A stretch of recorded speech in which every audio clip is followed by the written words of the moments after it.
Most organizations invest in leadership development. They send their managers to workshops, they provide coaching, they conduct performance reviews, they buy leadership books, they host training events, and they launch leadership initiatives. But then the same problems keep showing up.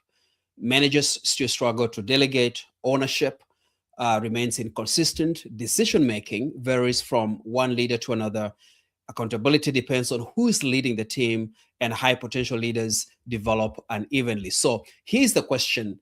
I want us to wrestle with something really today. And the question is, if we are investing so much in leadership development, why does leadership quality remain so unpredictable? My answer to this question is very simple. The issue is really effort. The issue is really the amount of time that's being spent on leadership development or resources. The issue, most of the times, is usually lack of structure. Most of organizations have leadership activities, but very few have a leadership system. And that's what we are going to talk about today. Welcome, everyone, to our training today. My name is Isaac Wambua. I'm the founder of Dynamo Methods, and I help leaders build organizations that grow without becoming dependent on the senior leaders or at least on one person. And today we are talking about the leadership operating system, what every organization needs if it wants to develop leaders consistently and not occasionally or once in a while.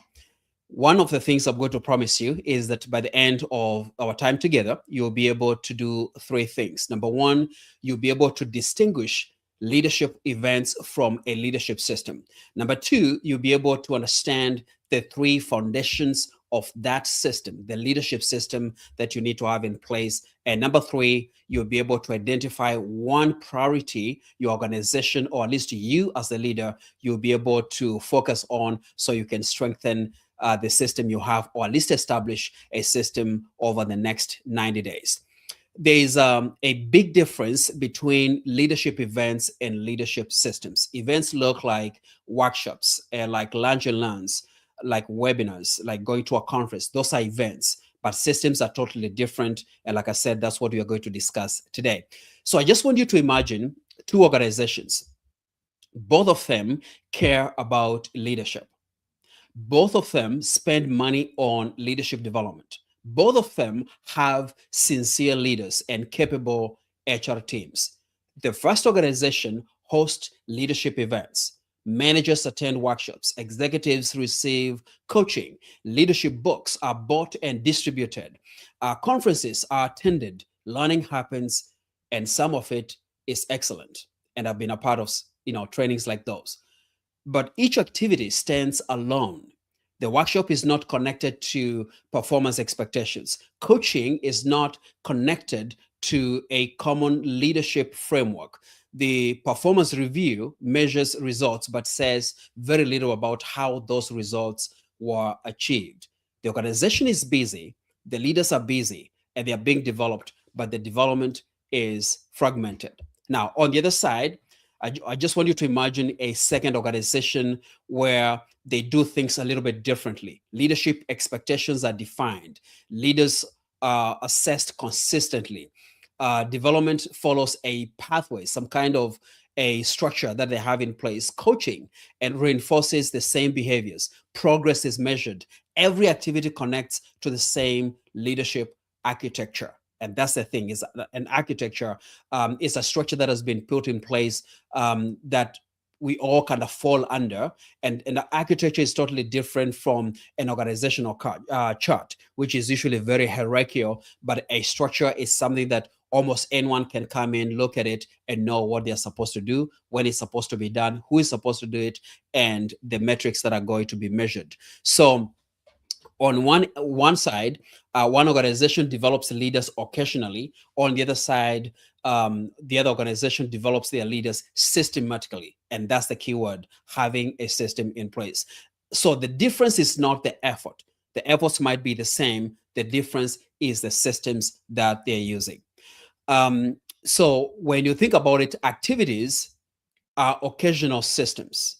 I mean, activities are occasional, they happen once in a while. Systems operate continuously. Think about a, let's say, your body system. And by the way, if you've never been exposed to my frame of work and the kind of work I do, then you probably need to understand that I'm very much on systems, and I believe pretty much everything that we experience in this world has a system. Your body has a system, and that has different systems, within it. The car that you drive has a big system, but also has small micro systems. The company that you work for has policies, has procedures. Potentially there's a system that's embedded in all that. So activities are just occasional, systems operate continuously. Activities are disconnected, systems are usually integrated. Activities often create awareness, which is to bring to the surface what you need to learn, when you need to do to learn it, and potentially what's that's going to lead to. But systems build repeatable capability, and we'll get into that here in a minute. Activities depend on attendance. Systems shape everyday leadership behavior, and the keyword is behavior. Now, you and I know that we can have the best systems in the world, we can have the best policies and the structures, and even investment in terms of the equipment that we use in the world. But if the people's behavior don't correlate to that, or they don't correspond to what's supposed to be done through the equipment and the systems, then you're not going to get the desired results. So the biggest contributor to any success or failure of an organization is the people, and specifically the people's behavior. Activities can inspire people to do something, or inspire an individual to take action, but systems get to strengthen the organization because these systems bring predictability. So I just want to be clear about something. Workshops, books, coaching, assessments, conferences are not the problem. They work. We deliver workshops, we deliver trainings, we deliver coaching. That's the business that we are in. So we know that that's really not the problem. The problem is not having a system that's going to serve the people that are in your organization. It's not having a system within which all those activities, the coaching, the training, the conferences, are going to fall under. That's the challenge that most organizations are facing today. So when you think about the coaching and training and the activities that we get to do, those are valuable parts of the development. But the question is not whether the question is whether those components are connected to something larger, to something bigger, to a bigger mission, to a bigger goal. So let's get to the training, and I believe this is going to be it's going to be fun. We're going to do this for about 45 minutes to an hour. Most of the times it takes about an hour to cover everything. So just grab a piece of paper and a pen, or if you want to take notes using your device like a cell phone or an iPad, you can do that as well. Like I said, many organizations get to struggle with developing their leaders. And I don't need to tell you that developing your leaders is important. Basically, it is. And there's a progression. You got to grow yourself as the leader. Then you grow your people, and then the company is going to grow. If you're the business owner, you got to develop yourself, you develop your people, and the company is going to grow. If you are a senior leader, an executive, an HR leader, you got to grow yourself, grow your leaders, grow yourself, grow your leaders. Those leaders grow their team members, and the organization is going to grow. And you can't you can try to do it otherwise, but it's not going to help you because there is a progression. We say you cannot give what you don't have. As a leader, if you haven't developed yourself, there's no possible way for you to effectively develop other people. So it's just fair enough for me to say that you need to develop yourself so you can develop other people. Many organizations accidentally create what we call leadership randomness. You find one manager receives coaching, another does not. And this is a real thing, by the way. It's not made up. I get to work with a lot of organizations and my team as well. Like I mentioned, we do coaching, we do training, I do speaking, and we have programs that we get to deliver out there. So we get to have these conversations, and we have a lot of stories, and we make observations, and you find an organization decides to invest in one particular manager or a leader for different reasons. Some of them being maybe they are not performing very well, and the organization feels they can use a little bit of help, which is very much okay. Or sometimes they want to get them ready to be promoted to a role, and they do that. But when you get into the depth of really how they operate, you find this was a thought and something that was shared in an executive meeting, and they said, hey, we are thinking of promoting this person. Why not get them a coach? And I was talking to a friend of mine from another company and they provide coaching, let's give it a shot. So you find it's a lot of randomness and there's no structure. Now, by all means, if you've never tried coaching or training or leadership development, you may want to test it out. But I wouldn't really advise you to be so random just based on what's happening, or maybe performance has gone down. So that's being very reactive and it doesn't help that much, or because you just want to test it out of curiosity. And curiosity is okay. But again, when it comes to an organization, you can't afford to take chances or to guess. And that's why you need to have a system. When you talk about randomness in organization, you might find one leader gets what we call stretch assignments because you've seen potential in them and you know they can do more. Another learns through trial and error. That's very dangerous. One team has clear decision rights. Another team waits for permission from their senior leader. One manager develops people. Another simply gets the work done. And you find it can be quite confusing. And what I've seen is that especially with the organizations that I've worked with, you might find one manager who is so passionate about professional development. And as a result, they go out there, they find books and they bring to their team members. As a matter of fact, I was talking to someone the other day who is a leader, and we got talking about their team, and she said, we don't have a training department in my company, and we actually don't have our own programs. So what I've been doing has been getting books, buying books, and then with my small team, I think they have 5 or 6 people. We get to read that book and we get to discuss every single week. Actually, the book that they are reading right now is Start with Why by Simon Sinek. Start with Why by Simon Sinek. So that particular leader is very passionate about professional development. It could be because they got exposed to it either way before they came to this organization. But you can imagine if other managers are not doing the same, or if they're doing their own thing, there's likely to be a lot of confusion or conflicting messaging that's going out there. And that's why organizations need to have a structure in place on how to develop their people. When you get to experience operations or what's happening within an organization that's experiencing randomness, the organization can say, or the leaders can honestly say, we develop our leaders, but they cannot say that those leaders are being developed consistently. And that's why, again, you need to have a leadership operating system. Without structure, leadership quality becomes dependent on either an individual's initiative or just on a few people. And anything dependent on one person becomes difficult to scale. And when you think about scaling, is either growing the company, the market share, revenue, client base, and of course having more people working in the company, or it could be growing in reputation or branding, whichever way you are trying to scale your business. If the development is dependent on one person's initiative, then it's really hard for you to scale, because scaling requires some kind of uniformity and predictability all across the board. So this is why employees can have different experiences inside the same organization. And especially if you happen to do like a survey, and if they're honest with you, you'll get really conflicting information. And I've had some leaders say, I don't know what's going on, because we get to have these meetings and we are on the same page and we are speaking the same language. But when we do a survey, really we get we get conflicting feedback from them.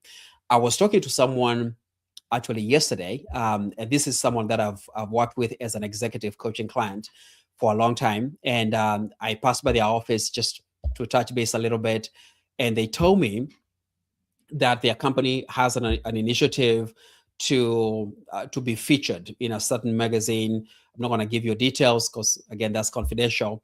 But she said they sent out there's a survey that was supposed to be done through the organization that was going to feature them, and they sent out those. Every leader was supposed to send out those surveys to their people. And she said she sent out to her team. She got very high response rate, but many other leaders within the organization did not get their team members to respond. And according to her, she was like, I don't understand, because we love this company and we want this company to grow and we want to be featured out there, but for some reason the team members did not want to do it. Now, I don't know the reason why, but most likely there is an underlying problem or a challenge that they're experiencing within the organization. So when you think about being able to speak the same language, moving in the same direction, sometimes we make assumptions because we are going to the team meetings. We seem to be agreeing, people are nodding, or they're saying yes, but most likely they may not be on the same page with you. And of course, there's a way on how to get them to open up, and that's a subject for another day. So the variation in how people respond is merely is usually a people problem, really, and it's usually not a people problem. It's often a system signal or a system problem, because again, there's no uniform way, a uniform way that has been established for people to respond, whether it's through training or feedback, if that's what you're trying to get from them. So let's break down a leadership operating system. If you've been in my space for whichever number of years, again, I'm very passionate about business systems. And one of the things I've been talking a lot about in the last, let's say, 3 years is a leadership operating system. And over 10 years that I've been doing coaching, training, and development and leadership development, I have learned that if you can have a predictable way of doing things, then you are likely to succeed at a very high level. So when I decided to write books, initially it was to just have something like a manual, a guidance to help managers get to lead their people well. And that's why my very first book that I wrote, I think I have it here, is called Now That I'm a Manager, What Do I Do Next? And here's the book here. Now That I'm a Manager, What Do I Do Next? And I revised this book last year because, again, the world has been changing. And the subtitle is How to Lead with Clarity, Confidence, and Courage in the Modern Workplace. So initially, when I wrote this book, it was just to provide a predictable manual for managers to get to use so they can get good results. But as I did my research and I did more coaching and training, I figured almost actually every level in the organization needs a system. And that's why the second book that I wrote, and again, this is not this training is not about these books. I'm just going to show you, is this book here is called Take the Leap, Mastering the Transition from Employee to Manager. And this is to get people get ready for leadership. It's a readiness blueprint for those who are thinking about becoming leaders in the next 90 days, 6 months. And the way I have it written is a collaboration between the potential leader and their sponsor, their manager. That's what we call them, sponsors. So either their manager or the HR, the person who is helping them to get ready. So that's what the book is all about. Now, the system part comes in because the fifth book that I wrote, there are two other books I wrote in the middle, which are system books for business systems and processes. But my third leadership book is this one, The Multiplier Leader, How Great Leaders Multiply People, Purpose, and Impact. And this book is all about a leadership operating system. And inside this book, I talk about the 4 systems you need to have in place, which we're not going to get into the details today. And the first system is internal operating system, which is self-leadership, how to lead yourself. The second level is relational operating system, how to lead, how to relate with other people and influence them. And the third system is organizational leadership system, and that is how to build a system that's going to be used all across the board.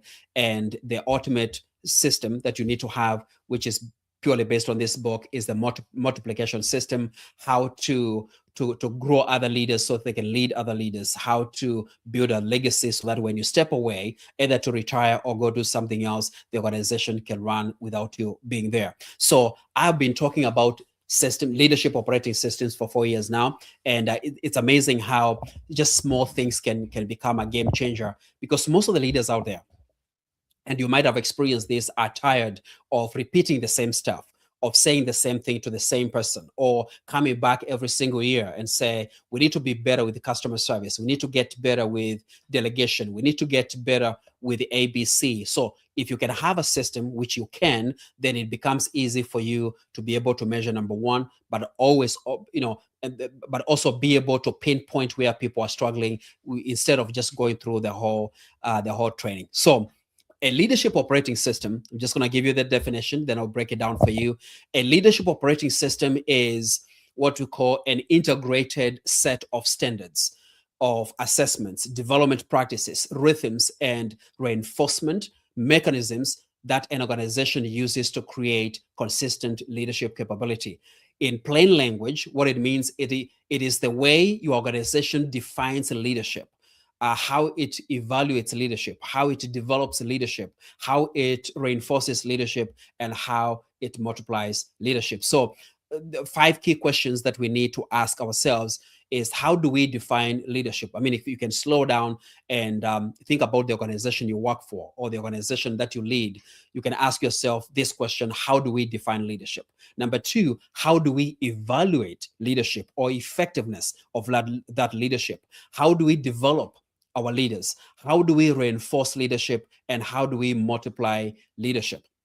So if those 5 questions produce 5 disconnected answers for some reason, and especially if you're asking your junior leaders and potentially some of the high trust employees, and by high trust, I mean someone who has been in the organization for so long and they are sold into the mission and they understand what the organization is all about, they are likely to give you an objective feedback. So if you get 5 disconnected answers to those questions, you do not most likely you do not have an operating system. What you have is just a set of activities that you're being involved in.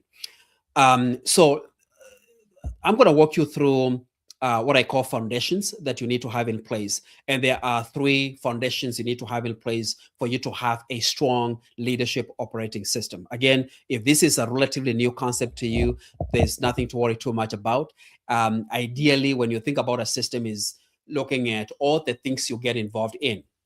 You potentially have a requirement. Let's talk about a corporation. You most likely have an employee handbook, and you have some policies, you have procedures, you have ways of doing things. Every department potentially has its own way.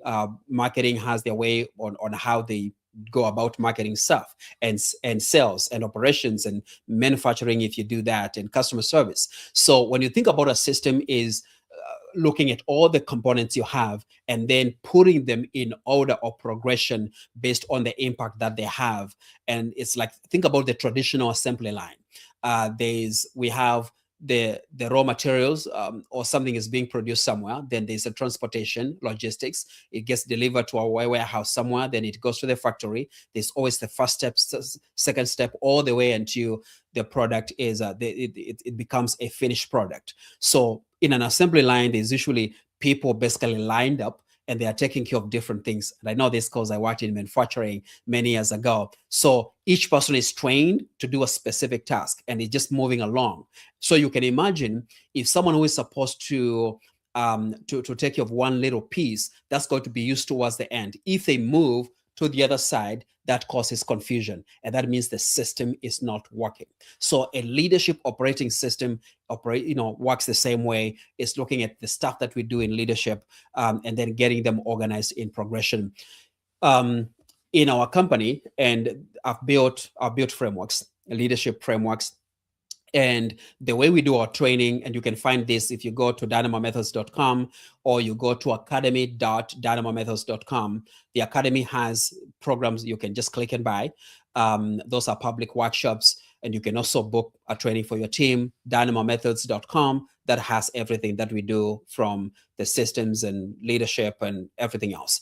So when you go to the website, you'll see, especially when you go to the programs, you see 3 levels that we have defined. And the first level on leadership development is learning how to lead yourself. And there are programs that are curated specifically for that. Then the second part in that progression is how to lead others. So you lead yourself, you lead others, and we have programs specifically for that, for you to learn how to lead other people.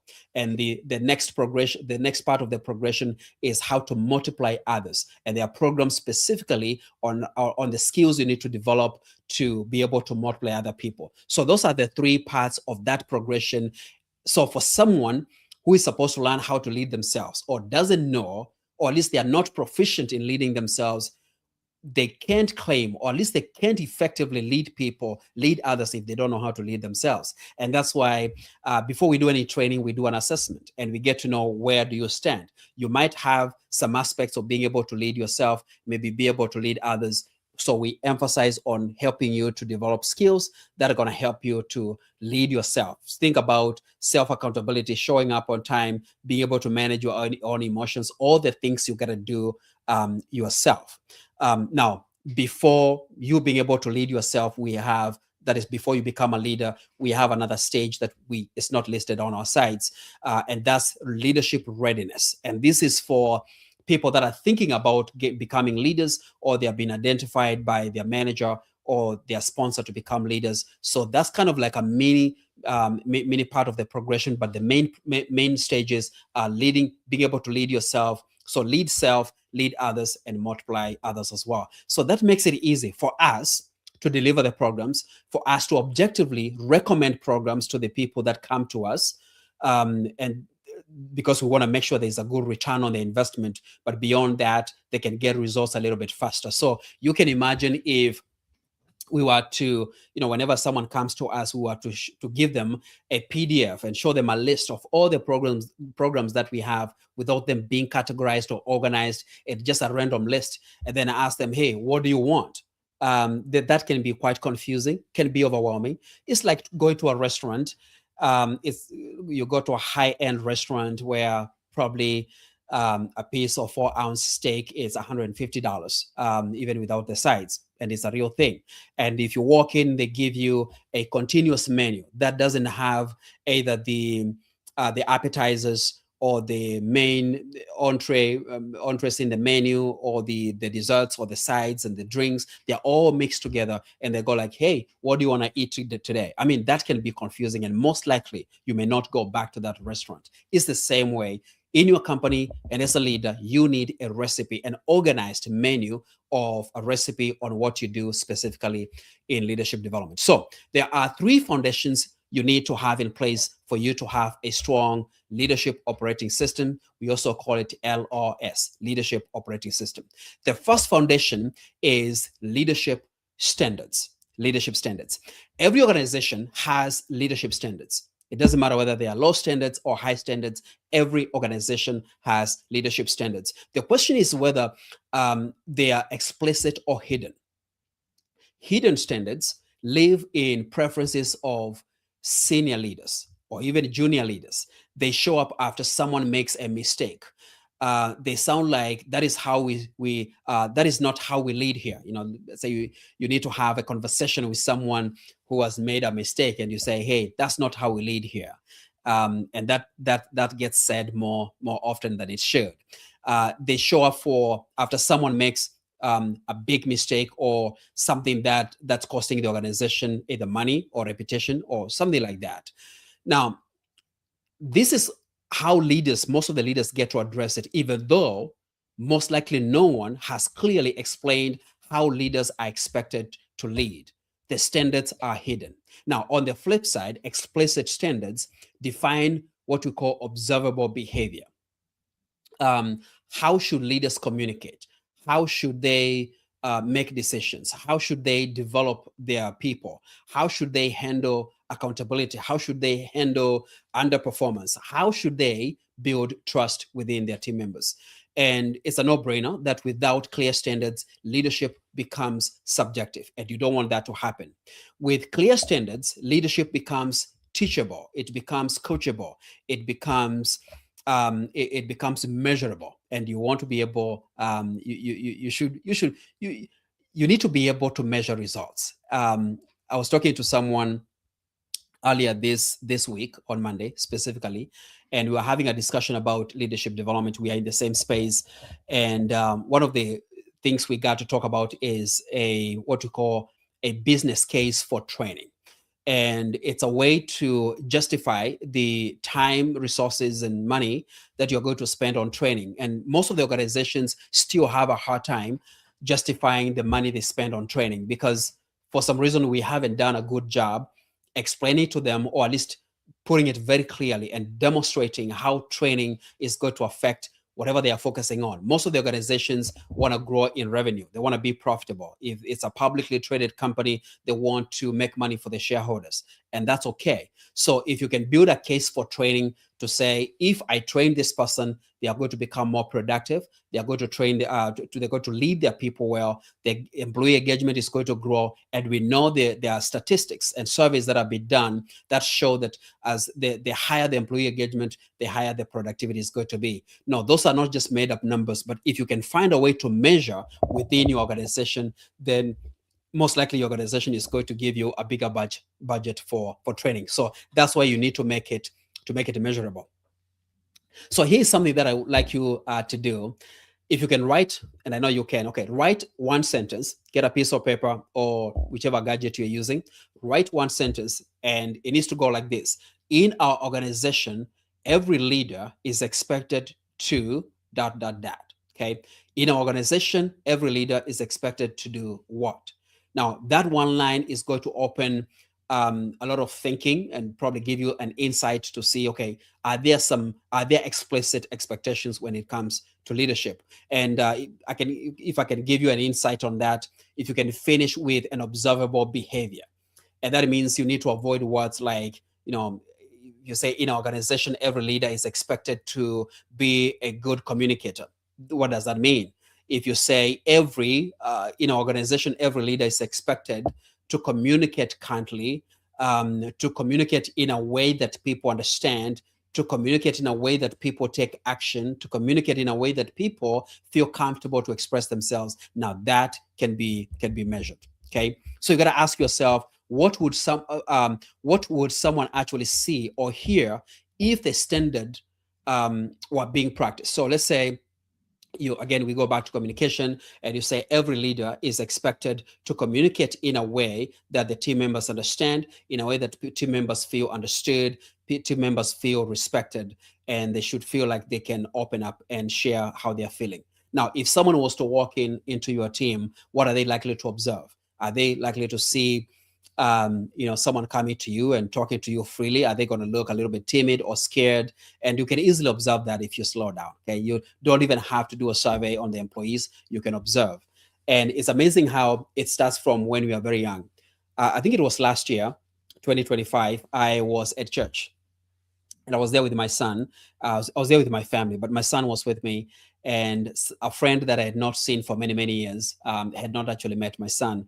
And she came and she was talking to me and said hi to my son. And then she made an observation. Now, this is someone she's a doctor, a medical doctor. So she knows what she's talking about. And she said, "Oh, I can see that the boy feels comfortable. He feels safe. He's walking around. He's coming to you." And I mean, stuff we don't think about as parents, that those can be observable behaviors. Now, your employees are not your kids, but they are human beings. So whichever behavior they are exhibiting will be observable. Now, nobody's going to come to you and try to police you, but just ask yourself, whichever behavior that I'm trying to reinforce or to train people on, is it observable? And that's why you need to be very specific. So that's the first foundation, which is leadership standard. The second foundation you need to have in place to have a strong operating system is what we call stage diagnosis. Stage diagnosis. Again, I'm a big fan of systems, but also a big fan of diagnostics.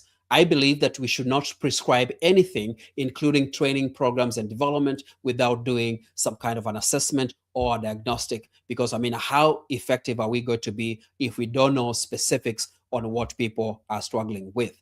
So not every leader needs the same development, because not every leader is operating from the same place. Not every leader is on the same level, skill level, but also the way they see things. Some of them might have been in your company for 7 years. Someone else might have been there for 7 days. So they need to be developed differently. One leader may need development on confidence.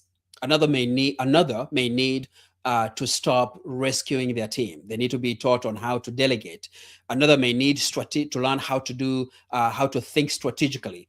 Another may need may need to be ready to multiply leaders beyond the people who report to them directly. So let's say someone is about to retire in the next 5 years. And I just had this discussion last week.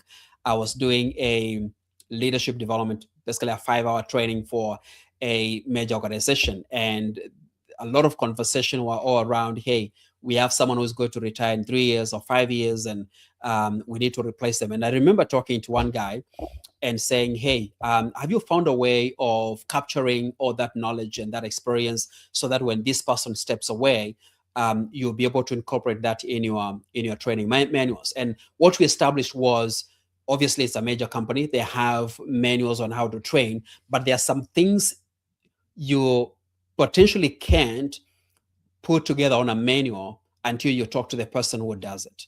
And it's about more like the second nature insights or why they do something. So there's always a science on how to do something, and there's an art. So the science is what's logical, it's what's written, the step by step, and that's where we start. That's why we need to have a step by step recipe on how to do things. But the art is their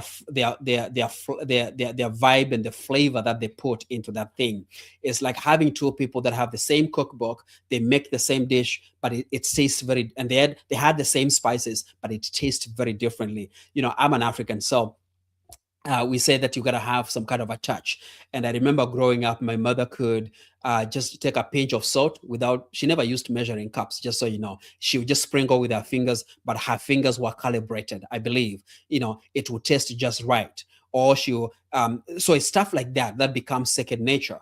And I know there are some things probably you do. So when you think about a leader who has been doing something for 40 plus years, we need to be able to capture that information, and specifically the why behind what they do.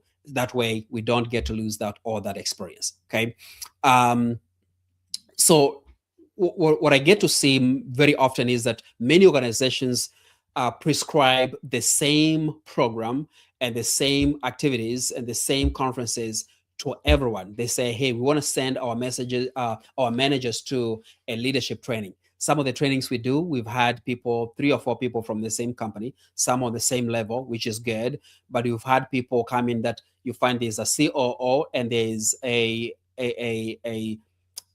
project manager, and then there's a shift lead. Those people should not be in the same class. That's just the truth, unless the COO has never been trained on the foundations of leadership. If we are training them on how to lead themselves, basically on that spectrum of leading themselves, like moving from a peer to a leader, or transitioning from being an employee to a manager. Now that's okay if the COO has never been trained. But if they have been trained before, there's no need for them to be in that class. It's going to be a waste of time. They're going to be bored, and most likely they're not going to come back. And that's a waste of time, their time, and of course a waste of companies' resources. So the content may be good when people go to a workshop. Let's say they come to a workshop, the content will be good. And I promise our content is really good, but the development is too generic. And what they get to do, which unfortunately it happens more than it should, a lot of leadership training and development managers and leaders just want to check a box to say we sent our people to training, and that maybe appeases the shareholders or makes us feel like we did something, but that's not impactful and that's not helpful at all. So effective leadership development should begin with accurate diagnosis. And the question is, at what level is the leader currently operating? That's one of the questions we need to answer whenever we do the diagnostic. What evidence supports that conclusion? If we say this leader is operating at what we call the stabilizer level, the lowest level of leadership, then what evidence do we have? Is it observable behavior, or the feedback we are getting from their teams, or the results that they're getting? Only you can answer that question.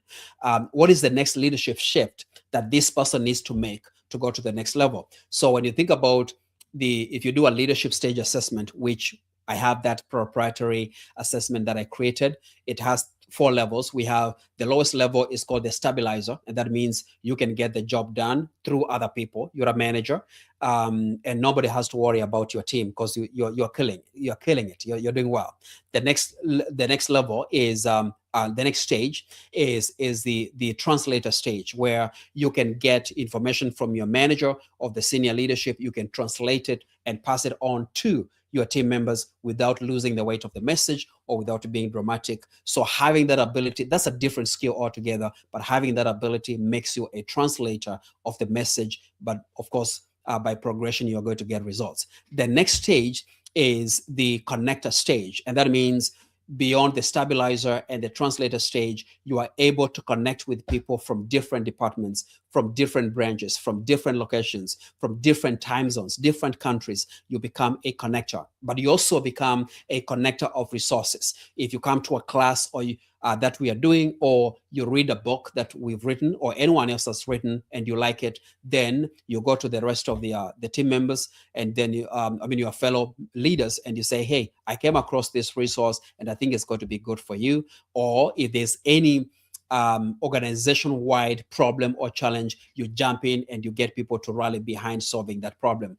That's being a connector. And the highest level is being a multiplier, and is someone who doesn't just think about themselves. They can stabilize a team, they can translate the message, they can connect with everyone else, but now they are able to mentor other people. And if you're familiar with the hierarchy of human needs, the highest level is self-actualization. I don't think it's relevant anymore, honestly, but that highest level is more like the pinnacle, where people know you or respect you for who you are, but you are able to mentor other people either through experience or just because of who you are as a professional and as a person. So that's why you need to do an assessment. And like I said, I have the leadership stage assessment that I created. Let me know, by the way, if you want to take that assessment. We'll give you access to that for free. So again, diagnosis needs to happen before you develop people, because again, diagnosis gives the leaders a language, a common language they can use, but also be able to determine the current reality of what's happening within the organization. So one thing to remember, diagnosis is not a label. This is totally different from the medical diagnosis. It's not a label or to say, oh, this person is only on this level, or I'm better than them. You're not better than them. You just probably have more skills or better sharpened skills. No one is better than anyone else. So diagnosis is not meant to give people labels. It is a starting point for you to know, or at least to identify the gap between where you are and where you want to go. And the goal is not to put someone in a box. The goal is to give them a path forward. And that's why we are talking about this today. So here's a question I have for you. How does your organization currently diagnose leadership needs? If they do that, is it based on evidence? Is it based on someone's opinion, maybe a manager's opinion? Is it based on performance results? Maybe you have some numbers that you get to track. Or is it based on an assessment that you've created, or you've borrowed or bought it from someone else? Or is it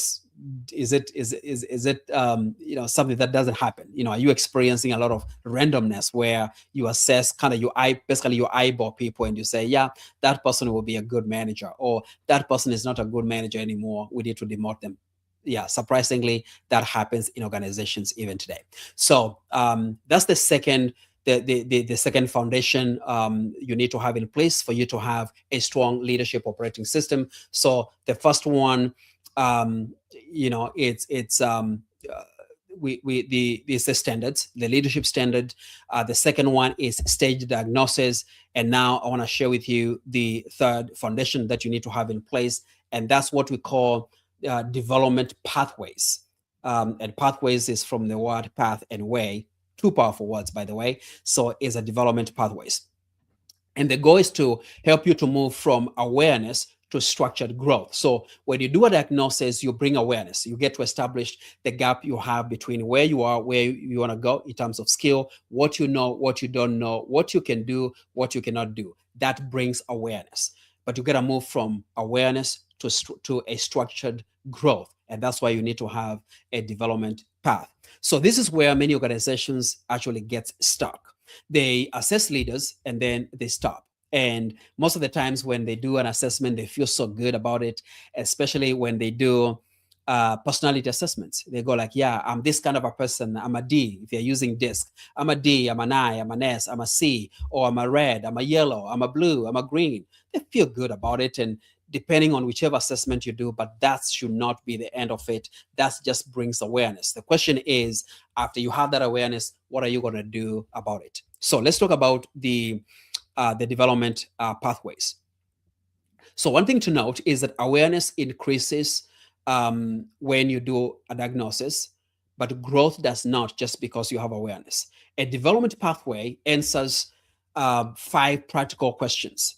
And question number 1 is, what comes next? It's a very basic question, but that's the first question you get to answer when you have a development pathway. And you can only effectively answer that question if there's a pathway that has been created already. So in our company, for example, we have people doing different things. There are people that doing the regular stuff in that we do. So let's talk about the social media. We create a video like this on our training like this. This training is going to be the video is going to be edited. It's going to be on a YouTube channel, and then there are going to be some video shorts and clips that are going to be cut up, and they're going to be out there in the social media. There needs to be some captions. So there's a whole social media fleet of things that are going to happen. We have emails that go out to our email list. Someone has to create the emails and get to schedule them in our system. I do the training. We have to create the program. So there are people that do different things. So whenever someone comes on board to do a specific thing or being hired for a specific thing, we have to start from the basics. There is the onboarding process. There is a training, which is pre-scheduled. Then there are some assessments that are going to be done every single month, every 3 months. And there's also, it might sound like a random check-in, but it's part of the system, which is, randomly, sounds like random to the employees, but the leaders know, where I'll be like, hey, how are you feeling today? And do you still love what you do? Are you still enjoying it? How can I help you? So that might sound like it's random, but it's not. And I was taught this by one of my leaders, my managers, many years ago. We talk about 2007. She taught me, and she said, Isaac, you need to find a way to catch people doing the right thing so you can recognize them. And initially, she put me on a schedule, by the way. She said, you come to work in the morning, right before 11 o'clock, step away from your office, go say hi to a few people to recognize them for showing up to work first off.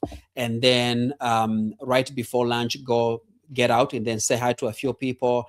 And then at 2 p.m., do the same thing and before you go home. So she put me on a schedule, but I got to enjoy it so much because I saw a big difference in the performance of the team. But beyond that, how they were connecting with me, they were opening more to me and telling me stuff that they never used to share with me. And they were not necessarily all personal stuff. They were both work stuff. What they're not happy about, what they enjoy, what they don't enjoy, a complaint they have, but they also shared about their kids' birthdays and the stuff they have going on. So it's essential for you to have those things already pre-scheduled. Now, if you're not used to this, now for me, I don't have to have it on a schedule. It's part of what I do. But if you're just starting out, then you can put yourself on a schedule. It doesn't make you inhuman. It just shows that you're being intentional about what you want to accomplish. Okay.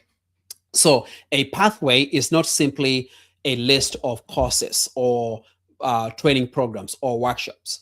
Leadership is, when you have a pathway, leadership is going to be developed through a combination of learning, a combination of practice, real responsibility, feedback, coaching, reflection, and reinforcement. So, for example, if a manager needs to improve delegation on how to delegate, the pathway should not end with a delegation workshop. They can come, we'll teach them on how to do that. In this book that I published and launched in May, The Multiplier Leader, there are 2 chapters. And one of them is the delegation blueprint, and the other one is the delegation pathways on how to actually delegate. So I'm big on that. And actually, there's another book that talks about that as well, because delegation is really huge in organization. But them showing up to a workshop should not, that doesn't give them everything that they need. It shouldn't stop there. The leader may need what we call a clear delegation framework. They may need a real assignment to practice and be able to, a real assignment to practice on how to delegate and transfer to someone else. They may need what to call a coaching conversation before and after the handoff to discuss how they feel, how things are going. I just had that discussion yesterday with a leader who now has way more responsibilities in their company, and they shared with me last week that they they are feeling a little bit overstretched and overwhelmed because besides them leading two major departments, they are also involved in other things like you know um, being part of associations, and they have their one-on-one with the CEO every single week. So yesterday, basically, we went through all the things they do every single week that only them they can do. Okay, so we went through all that. We have a long list of that, and then there's a list of the things that they do every single week, but they can potentially delegate. So we listed those, and then there's another list of things that they do that they have no business doing. It's just one of those where they rescue. Someone says, "Oh, I don't know how to do this," and they go in and do it for them and say, "Okay, there you go. I fixed it for you."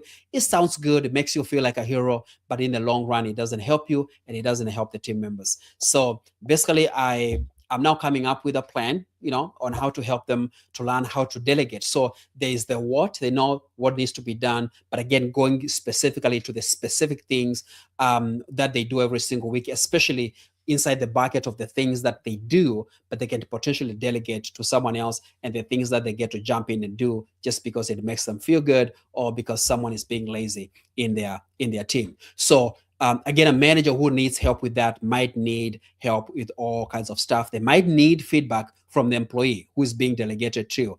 And they may also need to gather some evidence to show that the thing they delegate to that team members has actually been transferred fully, and that employee has ownership of that particular task. So this is how the pathway transforms diagnosis into development. And you move from awareness to structured growth. You move from awareness to predictable growth, from awareness to an impactful growth for whoever that you're trying to teach. So development, again, has to lead to growth for the leader, and by extension, growth of the team members. So the key point is assessment creates insight. Diagnosis creates insight. A pathway creates a movement towards a goal. So the three foundations have to work together, and they get to work together. Again, the leadership standards get to create clarity. Diagnosis creates focus, and pathways create movement towards your goal. So let's talk about what happens beyond the foundations. What happens beyond the three foundations? So these three foundations create tremendous clarity. We just established that. But they are only the beginning of what we can refer to a complete leadership operating system. The full system should include coaching rhythms in between, communication practices, decision rights, who makes what decision, where do they make it, how much power do they have, accountability systems to make sure people do what they said they're going to do or what's expected of them, which is always a beautiful thing. Succession planning. If you're a leader and you're aspiring to be promoted, then who's going to take your spot, or is there going to be a gap that's going to be left? And again, if you are to work for me, I wouldn't even let you get promoted if you haven't trained your successor. It's just common sense. And again, leadership reinforcement. It has to go back to, does the company have something already created, which is a pathway, not just for leadership development, but are the expectations very clear? Because if they are not, then you won't be able to reinforce. Because what are you going to reinforce? You can only reinforce something that exists, expectations that are clear, and pathways that have been defined. So the goal is integration, to take the three foundations, integrate to get them together, and then all the other things that, like the accountability rhythms, accountability systems, coaching rhythms, succession planning, leadership reinforcement, decision rights, all those, when they are put together and they get integrated together, that's when you get to have a very strong leadership operating system. So your leadership standards should, again, shape the assessment. The assessments and diagnosis should determine the development pathway, and coaching should reinforce the pathway. And accountability also should reinforce the standards. because again, people will be able to do what they're supposed to do or what's expected of them. Succession planning should use the same evidence of readiness, and especially if you're trying to get someone to become a leader or to move up the leadership ladder, whichever way you have it organized. So when those elements are connected, leadership stops being a collection of programs and activities and becomes an organizational capability development. So here's a way to test your system. So if one leadership element changes, can you identify? So think about your organization. And let's say you have all those elements in place. If one of them changes, can you identify the other practices that must change with it? If you're doing assessments, can you identify what those assessments are going to trigger? And whether we like it or not, it doesn't matter how many years of experience you have. Even your CEO, they have gaps. We all have gaps, because the more we know, the more we realize we don't know much. And the more we grow, or the more we attempt to grow, the more we realize there's always going to be a gap between where you're at and where you want to go. Because if you are at this level, high performing leader, and you want to become a better leader, you want to become a multiplier, there's always a gap. There are going to be some capabilities, skills, and abilities that need to be developed for you to get there. So if we do an assessment and we identify that gap, okay, can we easily identify what that gap tells us? That's what I mean by all these systems being integrated. Okay. So let me give you a quick example. There's an organization we worked with that had invested heavily in leadership development.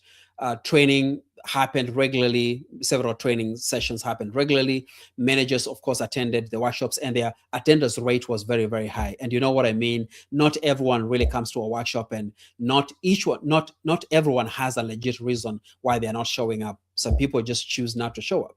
Some people get sick on purpose, conveniently, on the day of the workshop. That's a different story. But with this particular organization, the attendance was very high. Coaching was available, and we were actually doing coaching. We started doing coaching for them, yet leadership quality varied dramatically across departments. So we did an assessment all across, specifically for the leaders, and we were surprised by what we found. They were speaking different languages in terms of what they were saying to the team members, what was expected. The standards were there on paper, but no one was really paying attention to. Potentially it's because those expectations were not embedded in the day-to-day stuff they did, which is one-on-ones, employee meetings, alignment meetings, the conversations they were having, they did not have those standards embedded in them. And of course, after working with them, that's what we did. And dramatically, their performance went up. So you don't necessarily have to have people read a new book. It can be the small tweaks that you make within your team that make a big difference. So as we close with our training, and again, we are getting done here in a minute. Looks like we went all the way for the whole hour. I just want to leave you with this. Most organizations have leadership events. They have leadership activities, but very few have a leadership system. Events, like we said, create awareness. Systems create consistency. Events create inspiration to the team. Systems create capability for the team. Events happen occasionally. Systems operate continuously. And if leadership matters to the future of your organization, I think it deserves more than isolated development activities or events. It deserves a system. And I believe you care about your people, you care about your leadership, you care about the marketplace. And that's why you need to have a system, because leadership excellence is rarely accidental. It is designed. And believe me on that, you have to design it if you're going to succeed at a very high level. So again, if you're serious about developing leaders consistently, I want to invite you to visit our website, dynamomethods.com, and book a strategy call. Everything is in there. It's very straightforward if you want to have a conversation with us, or if you're just curious on what you need to do to put together a solid leadership operating system in your company or your organization. It doesn't matter whether you run a very small company with 5 employees or you have a large company with 50,000 employees. We'll be able to have a discussion with you. So we're going to help you again identify leadership development gaps in your organization. potentially areas of inconsistency, where we are missing leadership infrastructure, and of course, what we call the highest leverage opportunities to strengthen leadership capacity within your organization. So thank you again for joining me today. And I just want to wish you well as a leader. Keep on doing what you're doing. Keep building leaders and keep building the system that helps them to succeed. I'll see you in the next training.